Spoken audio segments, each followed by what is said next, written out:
The siege of Kareth Prime Fleet, Admiral.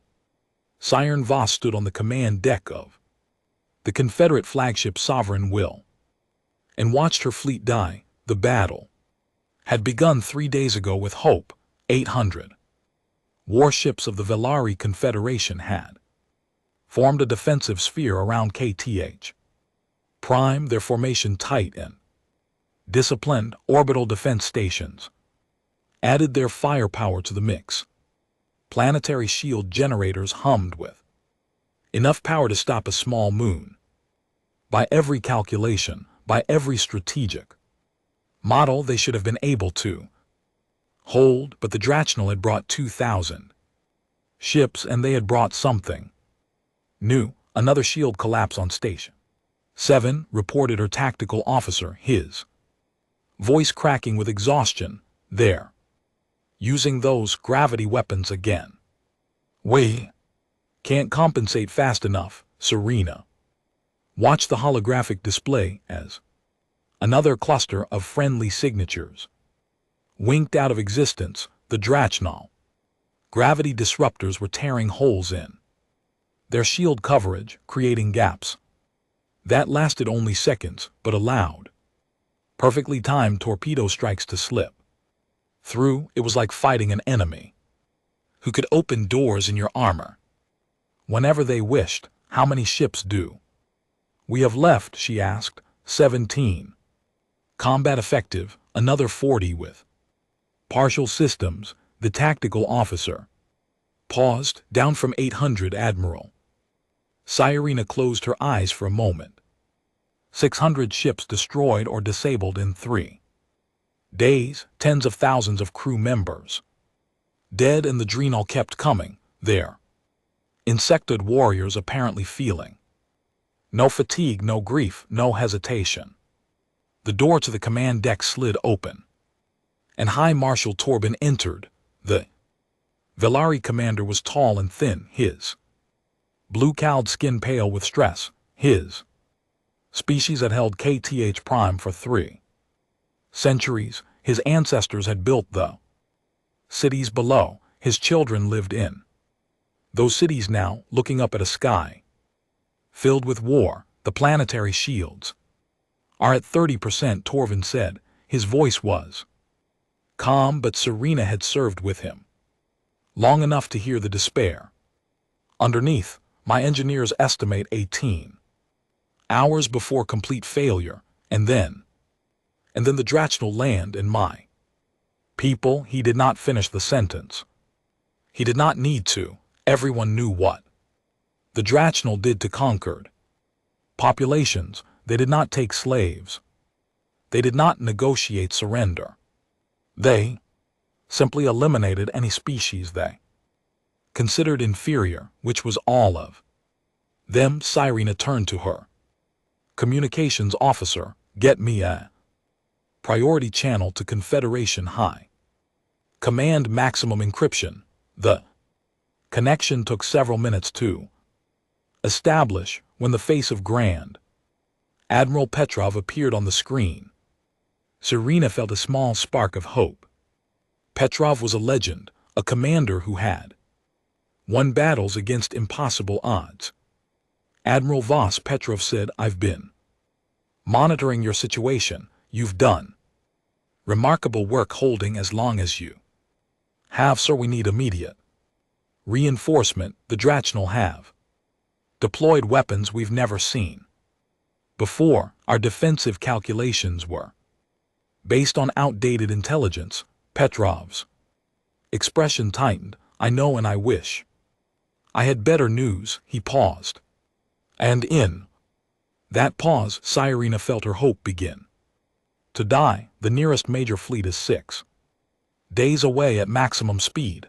We're repositioning as fast as we can, but the hegemony chose their timing well. Our forces are scattered across the sector, responding to smaller attacks. 6 days. Serena repeated. We have 18 hours. I know. Petrov looked older than she had ever seen him. I'm sorry, Serena. Hold as long as you can. Make them Clears throat, pay for every kilometer. But prepare evacuation protocols for essential personnel. The channel closed. Cyrena stood in silence, feeling the weight of command pressing down on her shoulders. Essential personnel, that meant abandoning billions of civilians to die while a few thousand fled to safety. There must be something else we can do, she said, though she did not know who she was speaking to. Perhaps herself, perhaps whatever gods might be listening. Hi. Marshal Torben stepped closer to her. His voice was quiet, meant only for her ears. There is one option we have not considered. Cyrena looked at him. I'm listening. There is a species whose ships could reach us in time, a species whose military power could change this battle. Torben's scales rippled, a sign of deep discomfort among his people, but no one has asked them for military aid in over a century. No one has wanted to. Cyrena felt a chill run down her spine. She knew exactly who he meant. Everyone in the galaxy knew, even if they rarely spoke of it directly. The humans, she said. Torben nodded. The humans. The command deck had gone quiet. Every officer had stopped their work. Listening, Cyrena saw fear on their faces, but also a desperate hope.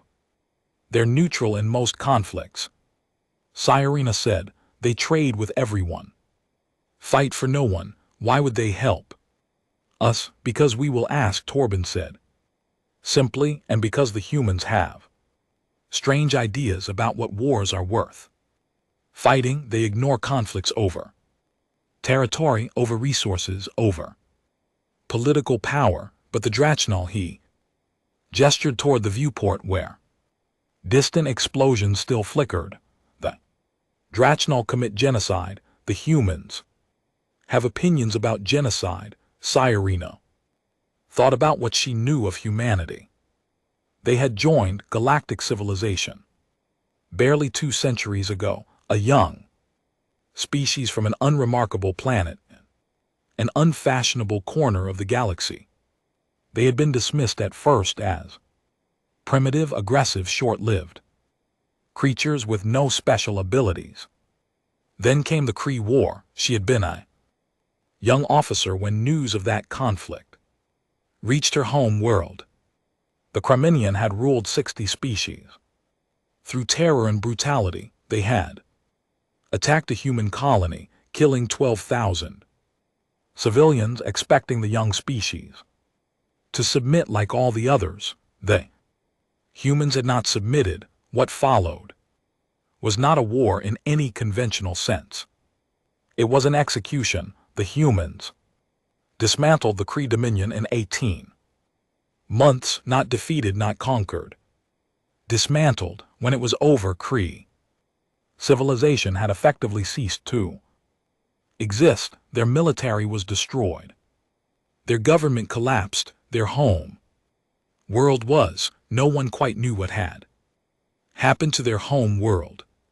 The humans did not discuss it. And then, strangest of all, the humans had helped the 60 subjugated species establish their own governments. They had provided aid, shared technology, rebuilt what the Kree had destroyed, and then they had withdrawn, asking for nothing in return, except that no one attacked them again.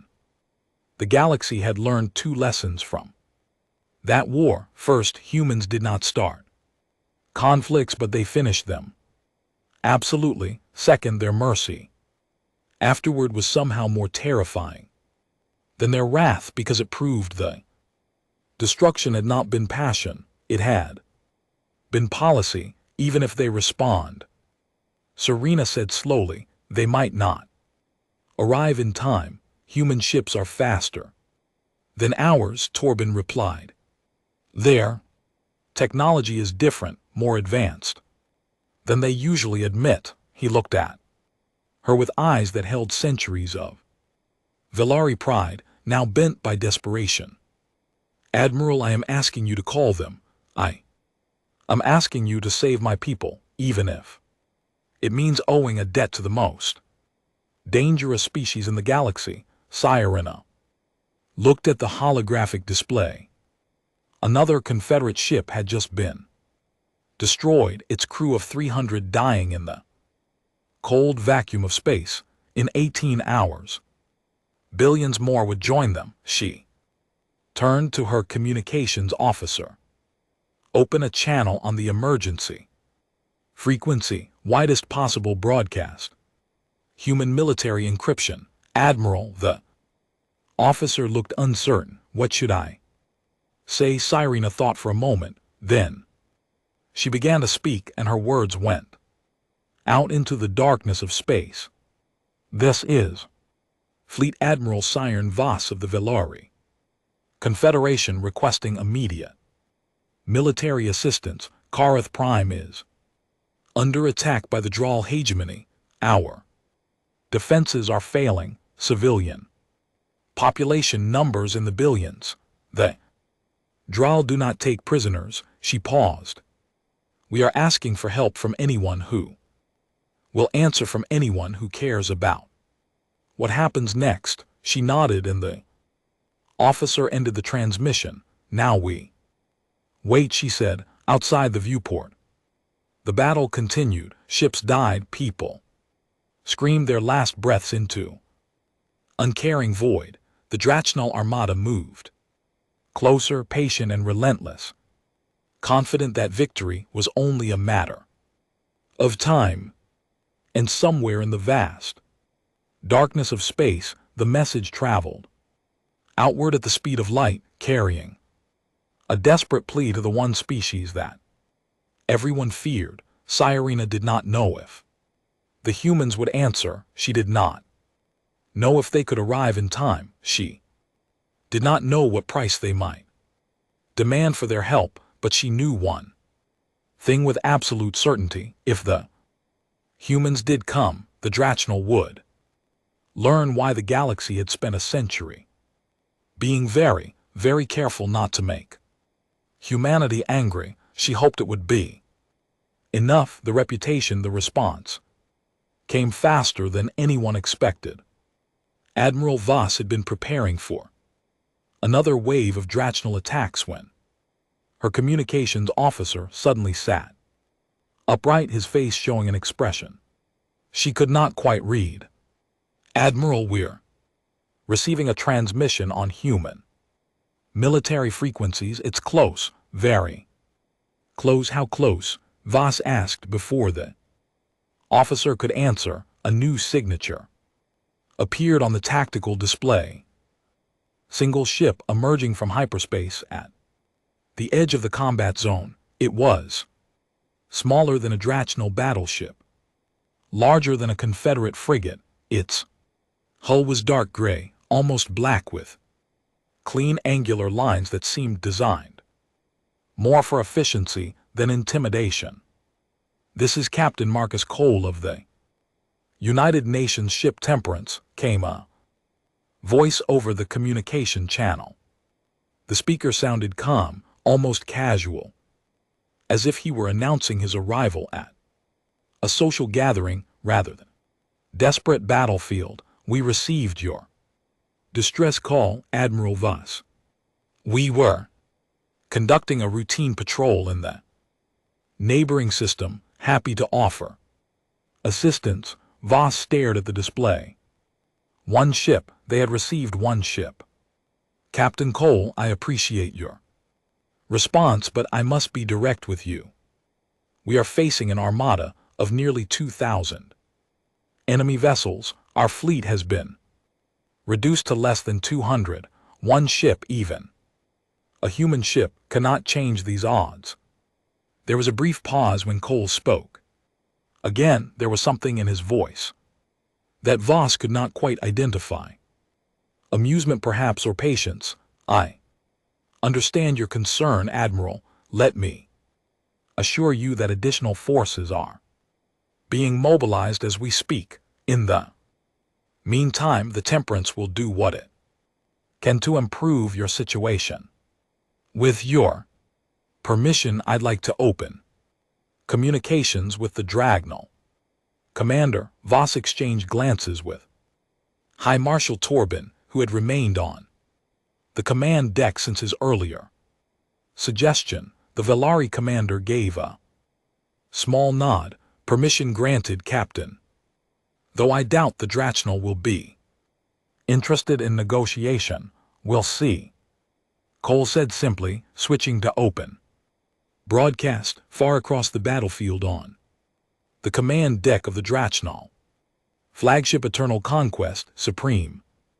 Commander Keithrax was savoring his imminent victory when an officer interrupted his thoughts. Supreme Commander, we are detecting a new vessel, unknown configuration. It's broadcasting on open frequencies. Keithrax turned his attention to the display. His compound eyes studied the small ship that had appeared behind the enemy lines. Compared to his massive battleships, it looked almost fragile. Single ship, he said. The Confederation must be truly desperate if they're calling in favors from minor species. Supreme Commander, said another officer, this one older, his carapace marked with the scars of many campaigns. That ship configuration matches human military design. The command deck went quiet. Keithrax noticed that several of his officers had stopped moving. Entirely human, he considered this for a moment. What are humans doing in this sector? Before anyone could answer, the human ship began broadcasting. This is Captain Marcus Cole of the United Nations ship Temperance to the commander of the Dragnal fleet. I am here to inform you that KTH Prime is now under human protection. You have 1 hour to begin withdrawing your forces from this system. If you fail to comply, you face the consequences of your decision. This is not a threat. This is a statement of fact. Temperance out. Keithrax stared at the display in disbelief. Then he began to laugh, a harsh clicking sound that echoed through the command deck. One ship, he said, one ship gives me an ultimatum. The humans have grown arrogant in their isolation. He turned to his tactical officer. Send 50 ships to destroy that vessel. Make it spectacular. Let the Confederation see what happens to those who interfere with the hegemony. Supreme Commander, the scarred officer spoke again. I strongly advise against engaging human forces. Our intelligence files contain extensive documentation of the Kree War. The tactical implications alone. The Kree were weak. Keithrax interrupted. They had grown soft from centuries of easy conquest. We are not the Kree. We are the Dragnal. We have never been defeated. He gestured sharply. Send the ships now. The order was obeyed. 50 Dragnal warships broke formation and accelerated toward the lone human vessel in the tactical center of Eternal Conquest.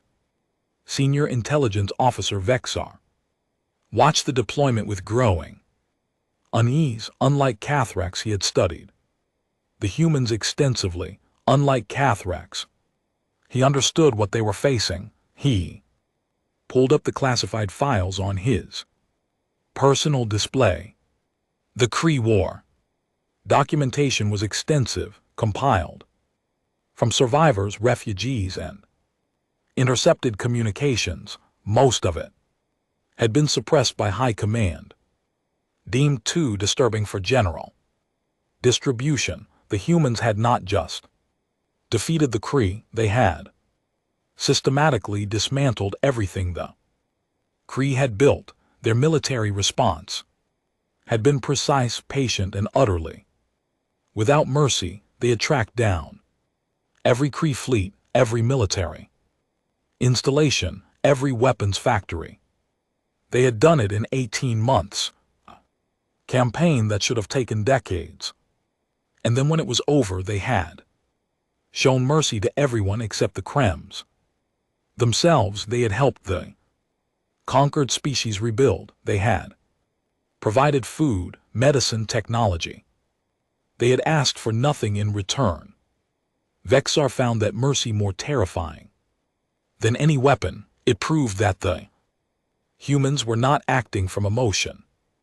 They were not angry, not vengeful, not driven by passion. They had simply decided that the Kree needed to be removed from existence, and they had done so with the same efficiency that a surgeon might remove a tumor. The galaxy had spent a century being very careful not to give the humans a reason to make similar decisions about anyone else, and now Kathrax was sending 50 ships to attack them. Vexar considered speaking up again, but he knew it would be useless. Kathrax was too proud to retreat, too confident in his own superiority. He would not listen until he was forced to understand.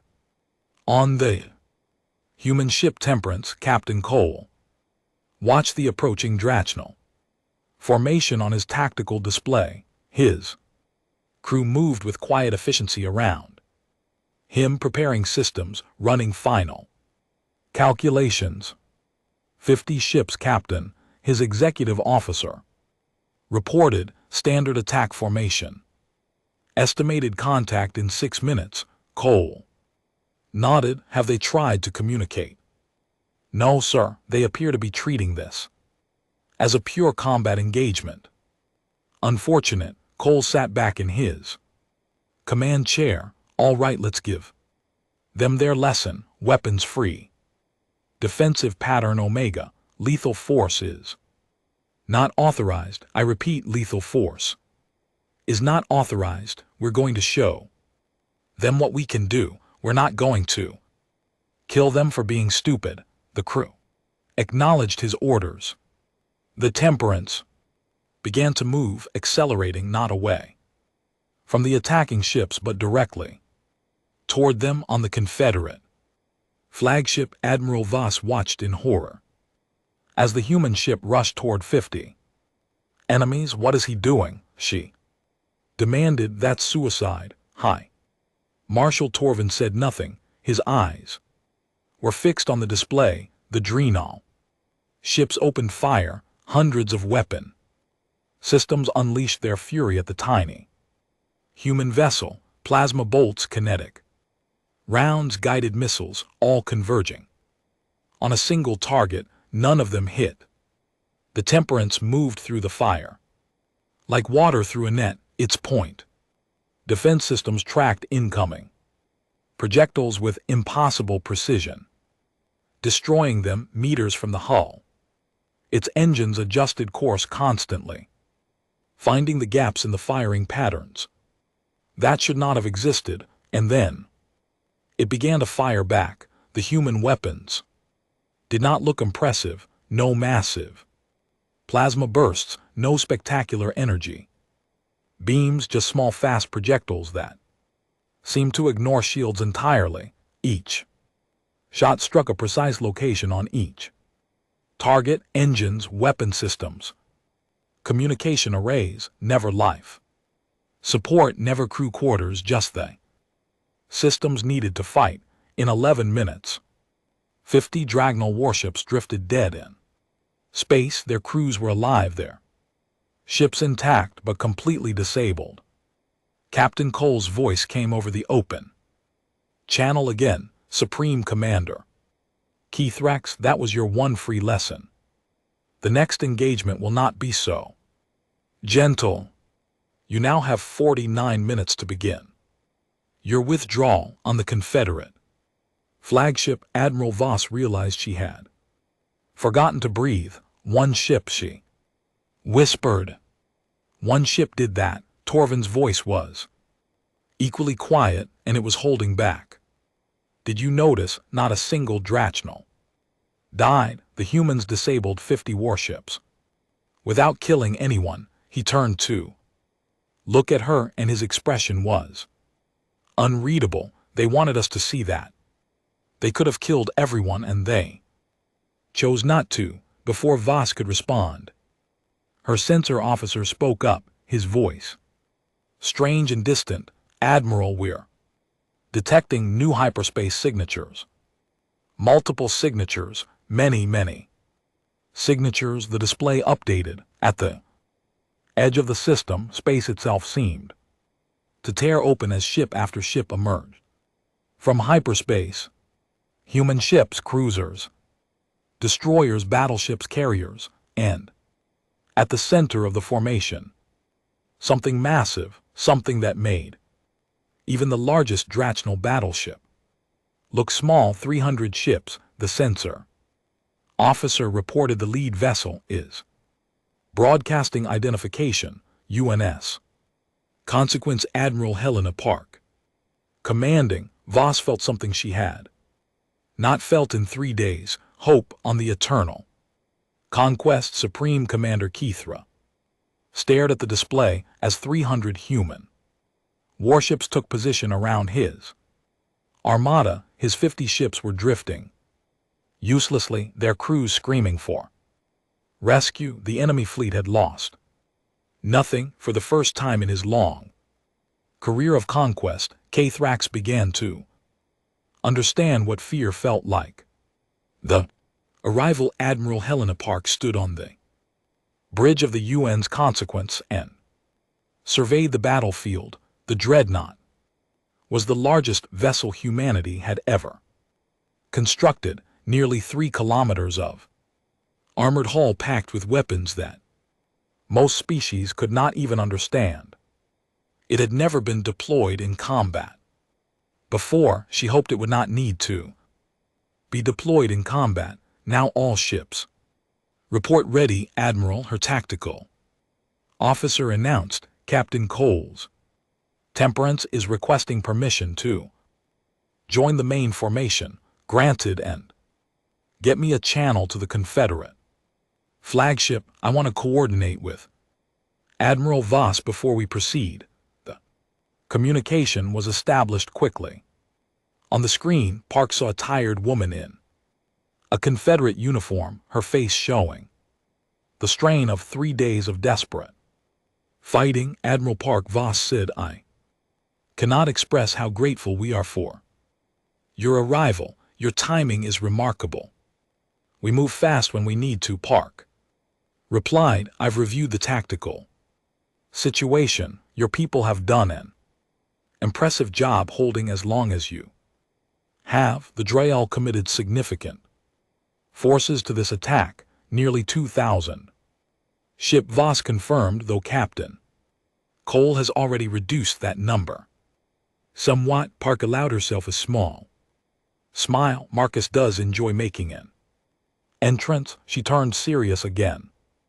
Admiral, I need you to understand something. We're going to try to end this without further bloodshed. That's our preference.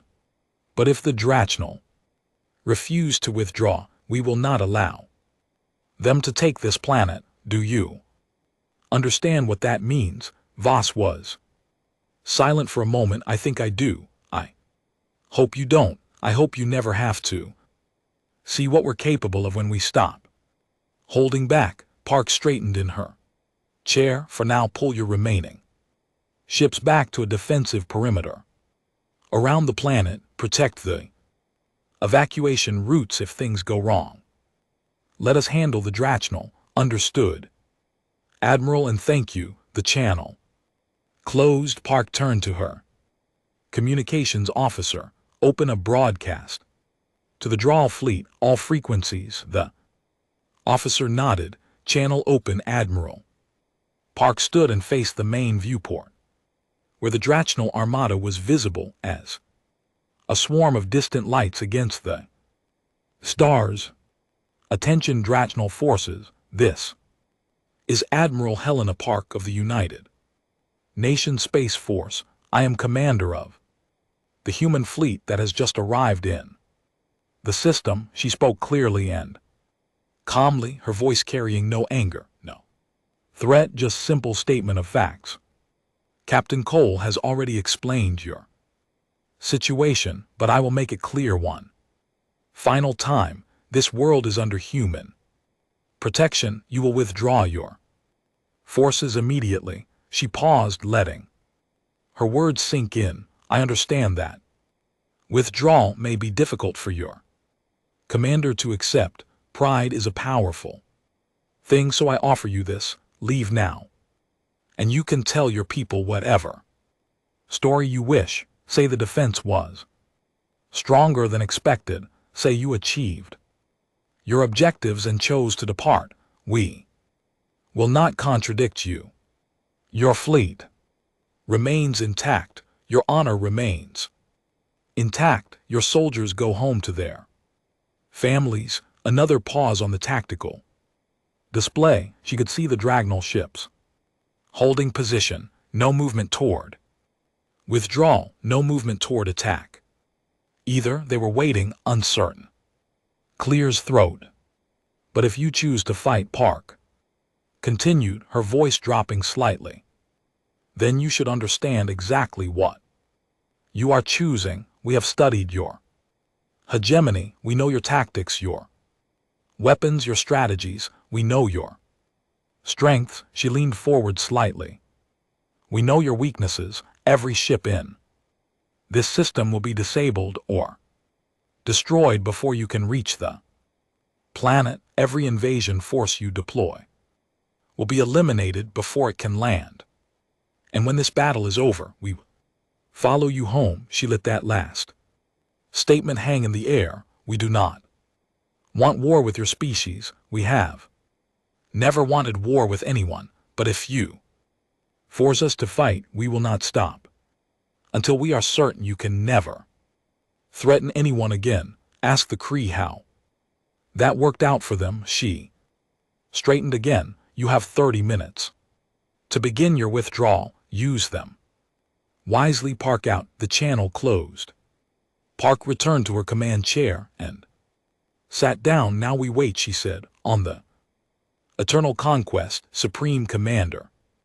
Keith stood in silence as the human admiral's words echoed through his command deck. Around him, his officers waited for orders. None of them spoke. None of them moved. Senior Intelligence Officer Vexar stepped forward. Supreme Commander, I have compiled a tactical analysis based on the engagement between the Temperance and our forward group.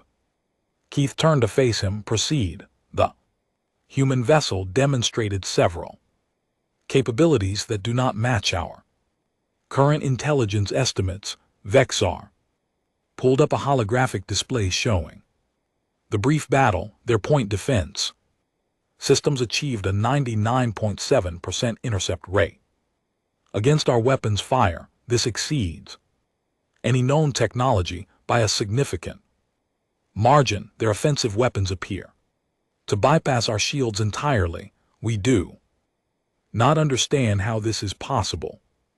Shields can be upgraded, Kath said. Weapons can be countered, Supreme Commander. With respect, that is not the most concerning finding. Vexar changed the display to show the current human formation. The Temperance is classified as a heavy cruiser in human documentation. It is a mid-range vessel, not their primary combat platform. The ships that have just arrived include vessels that dwarf the Temperance in every measurable category. He highlighted the consequence that Dreadnought alone has more weapons capacity than our entire fleet combined. According to our estimates, and our estimates may be conservative. Keith Rex stared at the display. His compound eyes moved over the human formation, counting ships, analyzing positions. They sent 300 ships to defend a world that is not theirs, he said slowly. Against an enemy they have no formal alliance with. Why? Vexar hesitated. Our psychological profiles of humans suggest they respond strongly to what they call moral imperatives.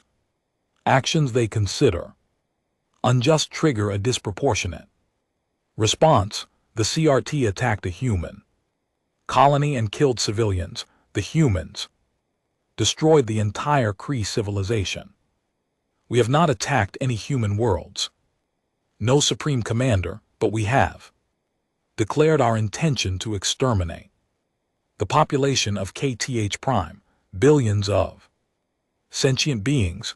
Our own records of previous conquests are public knowledge.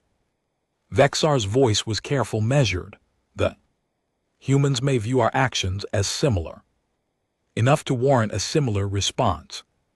From across the command deck, another voice spoke. It was old, rasping, coming from a communications officer who rarely said anything at all. I survived the Kree war. Every officer turned to look at him. The old Drachnal stepped forward, his carapace marked with ancient scars, his movements slow and careful. I was young then, a junior officer on a patrol ship. We were stationed far from the fighting, but we heard the reports. His compound eyes were distant, focused on memories from decades past. The humans did not fight like any species we had ever encountered. They did not seek glory. They did not take trophies. They did not make speeches or demands. They simply appeared, destroyed everything military, and moved on to the next target. He paused, his breathing labored. But the worst part was not the destruction. The worst part was what came after, when it was over, when they Kree were nothing but scattered refugees. The humans helped everyone the CFT had conquered. They gave food to species that had been starving. They shared medicine with species that had been dying. They rebuilt worlds that had been devastated. The old officer looked directly at Kathrax. They showed mercy to everyone except the Kree, and that mercy was more terrifying than their weapons, because it proved they were not monsters. They were not driven by rage or hatred. They had simply decided that the CFT needed to be removed, and they removed them carefully, deliberately, completely. He took a shaky breath. If we fight them today, they will decide the same thing about us. Silence filled the command deck. Kathra stood motionless. For a long moment, his entire career had been built on never retreating, never showing weakness. The hegemony respected strength above all else. If he withdrew now, his rivals would smell blood. His position would be weakened. His legacy would be tarnished. But if he fought, there might not be a hegemony left to have a position in 20 minutes.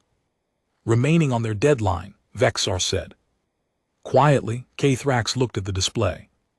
Again, 300 human ships, the massive dreadnought at their center, and somewhere in that formation, the small cruiser that had disabled 50 of his warships without killing anyone. Without killing anyone, the humans could have destroyed those ships, could have killed thousands of his soldiers. Instead, they had precisely disabled each vessel, leaving the crews alive. It was a message, a demonstration, a warning. This is what we can do when we're being gentle. Open a channel to the human flagship, Kathak said finally.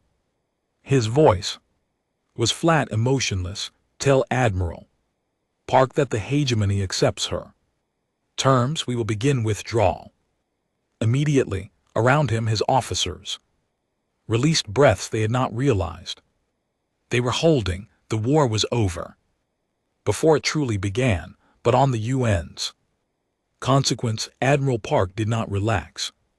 She had dealt with pride before. She had dealt with commanders who changed their minds, who sought revenge, who could not accept defeat. Maintain battle readiness, she ordered, until the last Dragnal ship leaves this system. We Assume nothing, she was wise to be. Cautious because on the eternal conquest Kathrax was already making different calculations. Withdrawal today did not mean surrender forever. He would retreat. Yes, he would save his fleet. But he would also remember this humiliation, and he would find a way to make the humans pay for it somehow. The choice for 3 hours, it seemed like peace would hold. The Draw fleet began its withdrawal in orderly formation. Ships moved toward the system's edge, preparing for hyperspace jumps. On the Confederate flagship, Admiral Voss allowed herself a moment of relief. On the UNS Consequence, Admiral Park maintained her vigilance but permitted herself to hope. Then everything changed. Supreme Commander Keith stood alone in his private quarters aboard the Eternal Conquest, staring at the wall. His mind churned with humiliation and rage. 3 centuries of Drachnal expansion, and he would be remembered as the commander who retreated from a single human fleet without firing a shot. His communication device chimed. He answered it and found himself looking at a face he had not expected. Grand Marshal VTH Nar, Supreme Military Commander of the entire hegemony. Speaking from the capital world, Keith. The Grand Marshal said, I have been monitoring your situation, Grand Marshal. Keith straightened. I was about to file my report. The tactical situation. I know the tactical situation. I also know what you're thinking. The Grand Marshal's compound eyes glittered. You're thinking about your legacy, your career, your pride. Kathrax said nothing. What if I told you there was another way? The Grand Marshal leaned forward. The humans are confident, perhaps too confident. They believe their reputation alone protect them, that no species would dare challenge them directly. They have 300 warships in system. We saw what one of their cruisers did to 50 of our ships. One cruiser against 50 ships that were attacking blindly using standard tactics against a superior opponent. The Grand Marshal's voice grew intense. We have studied the Kree War, Kathrax. We know how the humans fight. They are precise. They are methodical. They are also predictable. They follow rules. They try to minimize casualties. They hold back their true power until they believe it is necessary. Kathrax felt something cold settle in his stomach. What are you suggesting? I'm suggesting that the humans don't expect you to attack. They think you're defeated. They think you're retreating. They've already begun to relax their formation. The Grand Marshal pulled up a tactical display. If you strike now with everything you have, you could destroy a significant portion of their fleet before they respond. Yes, you would lose ships, perhaps many ships, but you would prove that humans can be hurt. You would prove they are not invincible, and if we fail, then you die as a hero of the hegemony. But you won't fail entirely, even if you can't. When you can bleed them, you can make them pay a price. The Grand Marshal's voice dropped. The galaxy is watching. Kathrax, every species is wondering if the humans can truly be challenged. If you show them that humans can be hurt, that they can be made to suffer, you change everything. Keith stared at the display. Part of him knew this was madness. Part of him remembered the old officer story, the terror of the Kree War, the methodical destruction of an entire civilization. But another part of him, the part that had conquered worlds and crushed rebellions and never once retreated, that part whispered that the Grand Marshal was right. The humans were arrogant, they expected compliance. They were not prepared for defiance. Do it, the Grand Marshal said. Strike. Now make history. Cathrax closed his eyes. When he opened them, his decision was made. All ships halt, withdrawal, he ordered over the fleet channel. Prepare for immediate attack. Target the human dreadnought. All weapons full power. We strike together. On the UN consequence. Admiral Park was reviewing after action reports when alarms began screaming. Across her bridge, Admiral, the Drachnal fleet has reversed course. There. Coming back fast. Park was on her feet. Instantly, battle stations, all ships to defensive formation. Admiral there. Not just attacking, her tactical officer's voice was tight with disbelief. They're attacking us, all of them. Every ship in their fleet is converging on our position. Park watched the display as nearly 2,000 enemy ships turned and accelerated toward her fleet. It was insane. It was suicide, and it was happening. They think they can overwhelm us with numbers, she said quietly. They think if they hit us hard enough and fast enough, they can win. Through sheer aggression, can they? Park's expression hardened. No, but they can make us kill them. She took a deep breath. All ships weapons free. Lethal force is authorized. Repeat, lethal force is authorized. The battle that followed would be studied in militarities for centuries. The Drachnal came in waves, throwing everything they had at the human formation. Their weapons fire filled space with deadly light. Their ships showed no fear, no hesitation, pressing forward even as the human weapons tore them apart. And they human weapons were terrible. On the Confederate flagship, Admiral Voss watched in horror and awe as the human fleet revealed its true capabilities. The restrained, precise strikes that had disabled 50 Dragnal ships earlier were gone. In their place were weapons that cut through shields like paper, that shattered holes with single shots, that turned massive warships into expanding clouds of debris. The consequence led the defense, its weapon systems firing in coordinated patterns that created overlapping fields of destruction.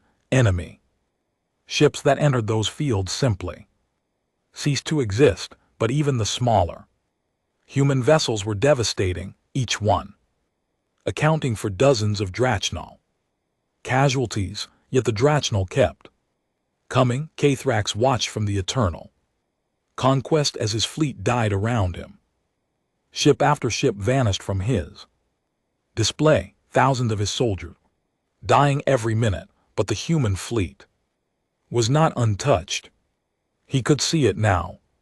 Human ships were taking damage. Some were even being destroyed, overwhelmed by the sheer volume of fire.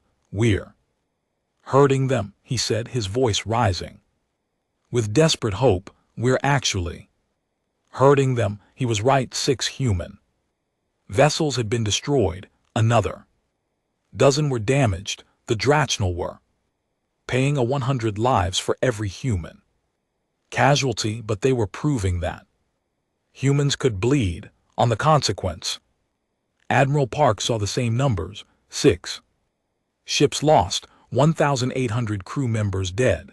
The price of the Drachnal's desperation. Admiral, her tactical officer, reported. The Drachnal flagship is attempting to break through to the planet. If they reach atmosphere, they could deploy ground forces. Not happening. Park's voice was cold. Concentrate fire on the eternal conquest. I want that ship disabled. The consequence turned its attention to Cathrax's flagship. The Dreadnought's main weapons spoke, and the eternal conquest shields collapsed. Second, precise strikes disabled engines, weapons, communications. The Massive ship went dark, drifting helplessly, but Catharax was not finished. From his disabled bridge he watched his remaining ships continue the attack. They were down to 800 vessels. Now then 600, then 400. The human fleet had lost 8 ships. The exchange rate was absurd, impossible, catastrophic. And still the Drachnal came. Admiral Park made a decision. She opened a broadcast to the entire battlefield.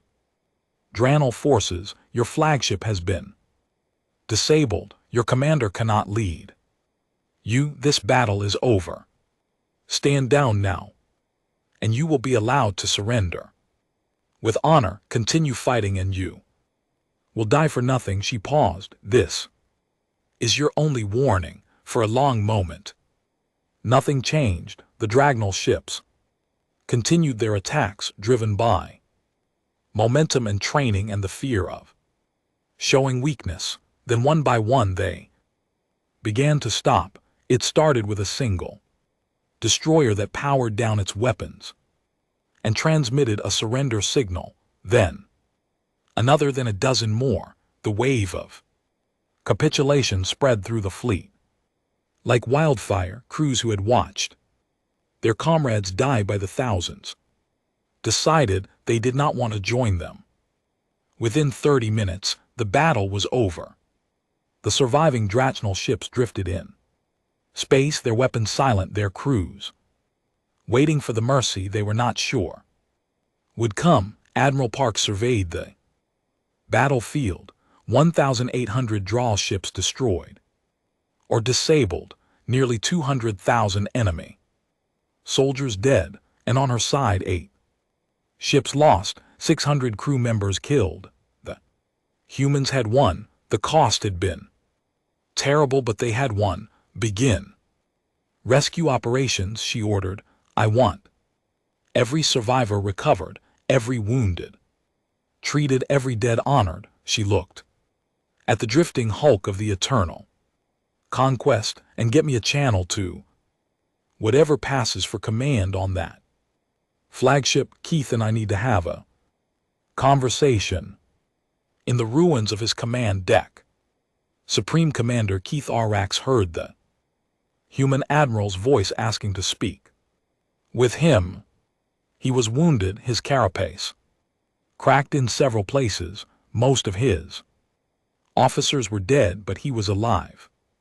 And he would have to explain to the galaxy why he had thrown away an entire fleet for nothing. He accepted the communication. Admiral Park's face appeared on his damaged display. Supreme Commander, she said, you crews will be rescued and repatriated. Your ships will be returned after demilitarization.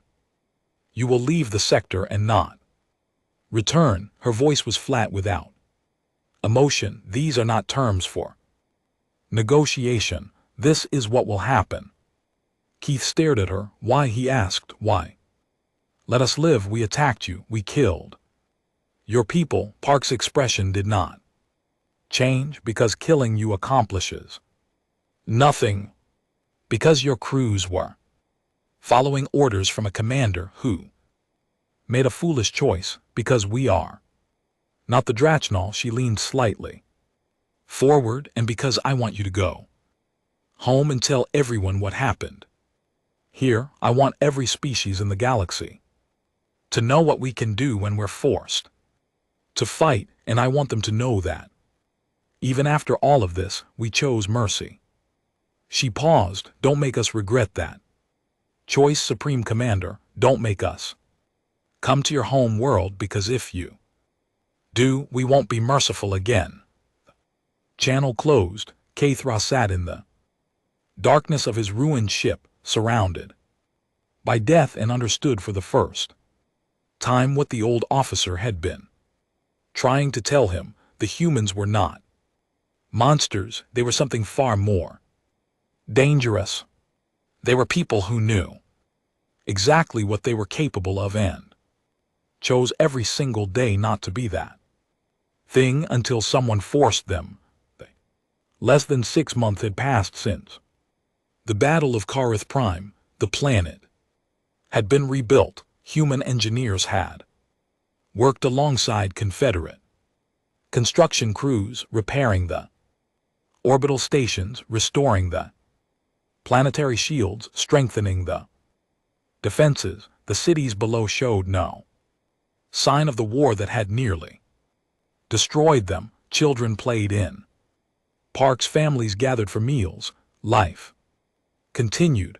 Admiral Serena Voss stood on a balcony overlooking the capital city, watching the sunset over the mountains. The sky was painted in shades of orange and purple, beautiful and peaceful. It was hard to believe that 6 months ago she had been certain she would never see another sunset. Behind her, a door opened. She turned to find Captain Marcus Cole stepping onto the balcony. He was in civilian clothes now, his uniform packed away for the journey home. The human fleet had begun its withdrawal that morning. Their work was done. Captain Cole, she said, I was hoping to see you before you left. Admiral, he moved to stand beside her, looking out at the same view. Beautiful world you've got here. It is now. She was quiet for a moment. Thanks to you. Thanks to your people. Cole shrugged. We just did what needed to be done. You did more than that. Voss turned to face him. I've been thinking about this for months. The question that kept me awake at night, and I finally decided I needed to ask you before you left. What?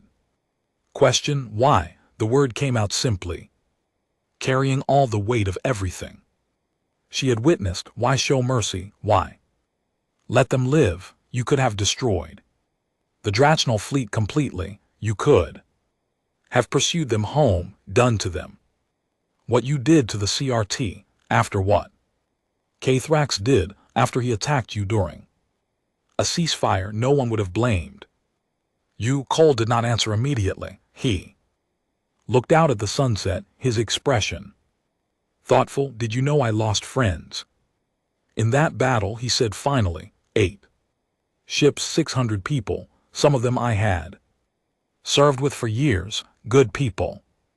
People with families waiting for them back home. I'm sorry, so am I. He took a deep breath.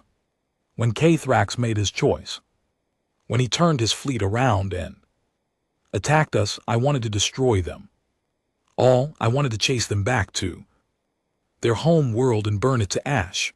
I wanted to make them pay for every single life they took. His voice was calm, matter of fact, as if he were discussing the weather. That calmness made his words more frightening than any rage would have been. But we didn't do that, he continued. Do you know why? Voss shook her head. Because we learned something about ourselves a long time ago. Something terrible. Cole turned to meet her eyes. We learned that we are very, very good at destruction, better than we ever wanted to be, back on our home world. Before we ever reached the stars, we spent thousands of years perfecting the art of killing each other.